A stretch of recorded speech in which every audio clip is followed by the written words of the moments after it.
now I am become death, the destroyer of worlds. 5, 4, 3, 2, 1.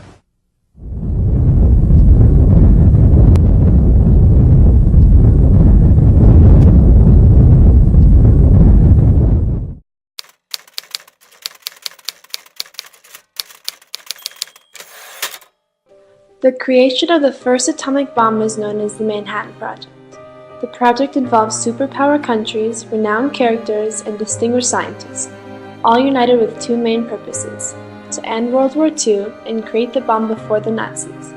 Yet the Manhattan Project also inadvertently influenced many other factors, such as science and society, in ways that still impact us today.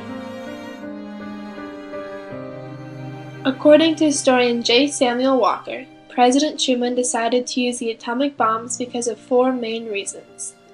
The first reason dates back to December 7, 1941, when Japan abruptly attacked the naval base of Pearl Harbor located in Hawaii.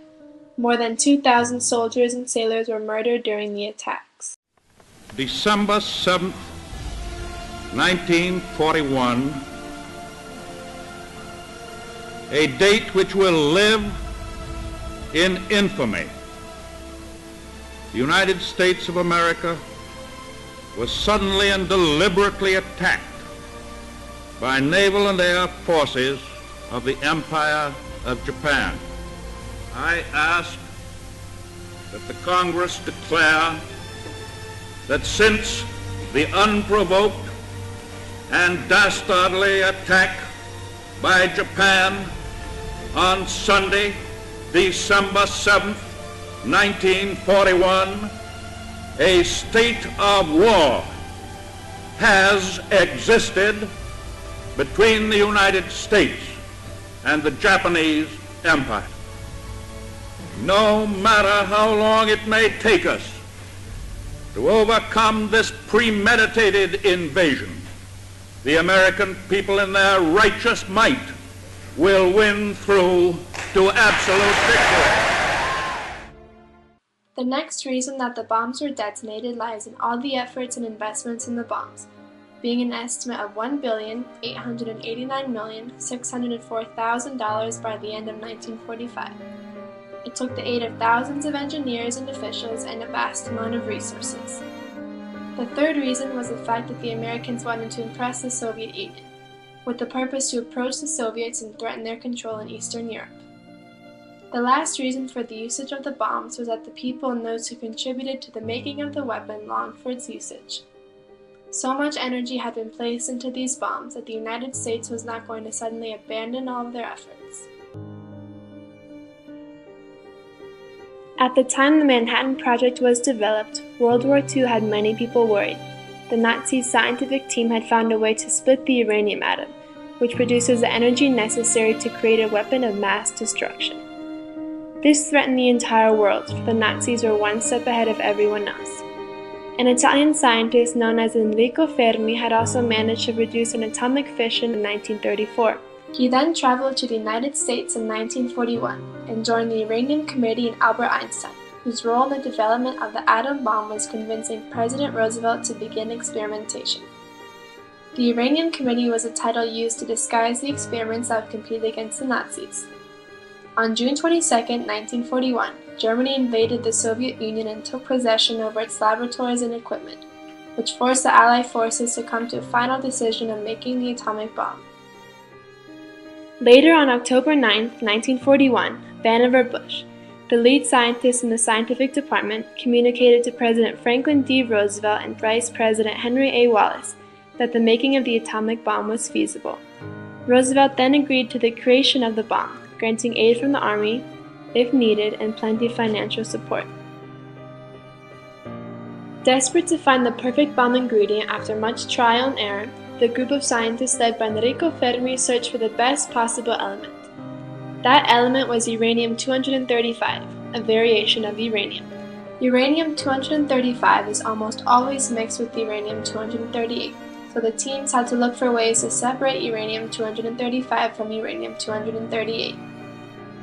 Isotopes are atoms belonging to the same element. 4 ways of separating isotopes exist. During the project, scientists tried 3 methods. The most efficient method was the centrifuge. In a sealed chamber, particles of UF6, a compound used in the uranium enrichment process, were shot with abundant pressure into 2 different funnels, one having a larger vacuum than the other. Particles that are more dense were attracted to the funnel with the larger vacuum, while the less dense particles were attracted to the shorter vacuum. The scientists produced a total of 64 kilograms. Mark Walker teaches nuclear history at the Union College in New York. He received a PhD from Princeton University, and he's the author of Nazi Science: Myth, Truth, and the German Atomic Bomb. And so between January and June of 1942, that's half a year. In January 42, the Americans and Germans were pretty much tied as far as working on an atomic bomb. And by June of 1942, the Americans were way in front. By June of 42, the Americans got as far as the Germans did by the end of the war. And then, of course, the Americans continued working after June of 42.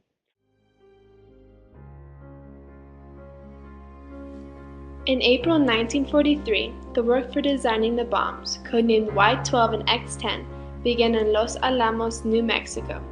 J. Robert Oppenheimer had become the new leading scientist, and he contributed greatly to the engineering of the atomic bomb. His impressive work and leadership skills earned him a distinguished reputation of a true scientist and intellectual superior. He created and supported the design for Fat Man, a bomb composed of plutonium-239. This element behaves similarly to uranium-235 and was applied to the bomb testing at Trinity Site and in Fat Man.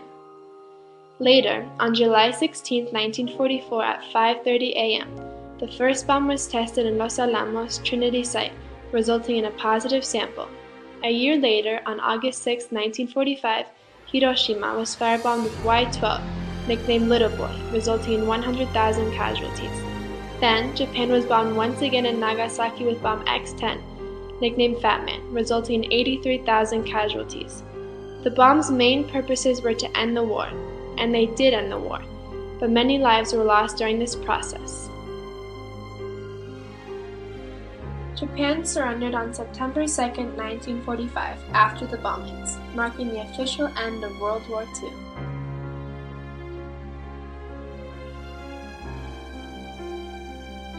One aspect that has affected the perspective of the Manhattan Project is the profound fear people had of an atomic bomb. Many historians believe that the government of the United States itself seeded the fear society had of the bombings. The government advertised positive factors of the bombs, yet hid the negative impacts such as the atrocious after effects of radiation. Later after the bombings, the Soviet Union began developing a similar weapon. Conflict was then born between the United States and the Soviets. This conflict came to be known as the Cold War, a period of 51 years, from 1947 to 1991, of constant threats between these two nations. But why does it matter to people in the 21st century? How does the story of the creation of a feared weapon affect history, and more specifically, us? The Manhattan Project had both positive and negative impacts throughout history. At first it seemed like a negative twist, but it actually provided the world with many positive advancements. Some of these advancements are in the scientific area, such as discovering a new and more eco-friendly way to generate energy, known as nuclear energy. Another advancement is how, at the time, it brought people together and allowed a number of ideas to flow through different minds, a lot of which we continue to hear today. The Manhattan Project allowed the exchange of scientific ideas, theories, and experiments, the encounter of a new perspective of science, warfare, and weaponry, the exploration of a nuclear weapon that changed the course of history. It all started with a highly exclusive, top-secret idea. The intention of this idea was to end war and save lives, but it was converted into a method of revenge that ended up introducing a new age of fear and killing thousands. The Manhattan Project. More than just an explosion.